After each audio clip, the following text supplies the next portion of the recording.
چې بلې ملک کې روزګار ورکړی بهر دنیا کې روزګار ورکړی نن دا حالات دي چې خلک در په در خاورې په سر بینګایي ده تباهي ده مطلب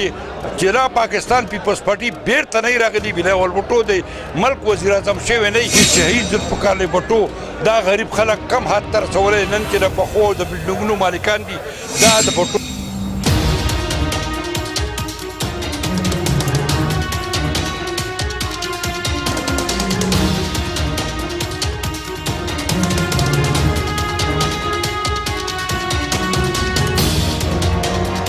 بدرخان دا راته ووایه چې د غریب ولس دا وختي د دوه وخت د روټۍ خوراک باندې مجبوره شوې ده. حال تاسو ګورئ روزانه چې سهار راپاسو د بجلۍ په بیلونو کې دغه تاسو چونکې د اسمبلۍ په پلور پاتې شوي دا اوس چې سره روان دي دې ته په کم نظر ګورئ؟ ورورو دا خبره تا ته او ما ته او د ټولو دنیا ته معلومه چې دا سلیکټ چا په امام باندې ناست دی او د قوم د حالاتو نه دی خبر چې په دې غریبانو څه تېرېږي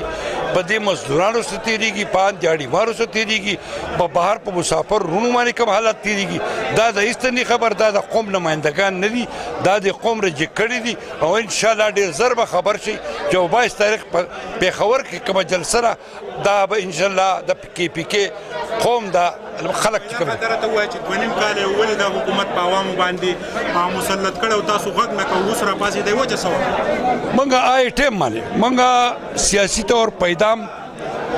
د روټي کپړه مکان د دې تصور لاندې پیدا شوي او دغه زموږ ناره ده دغه زموږ مطلب منشور دی دغه زموږ پروګرام دی تا ته به یاد وي چې شهید ذوالفقار علی بھٹو دا غریب خلک کم حد ته رسولی نن چې د پخو د بلډینګونو مالکان دي دا د بھٹو چې بلې ملک کې روزګار ورکړی بهر دنیا کې روزګار ورکړی نن دا حالات دي چې خلک در په در خاورې په سر بینګایي ده تباهي ده مطلب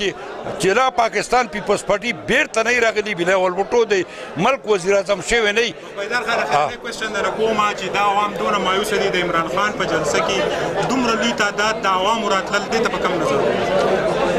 دا چا راویستو اصلي دا نقلي خلک راو اصلي خلک نه اصلي خلک دا تا چې نن په کنوینشن کې پرې ملکن تاڼه کې ولې ده دې ته اصلي خلک رنګ جهان مننه کور مو آباد مهرباني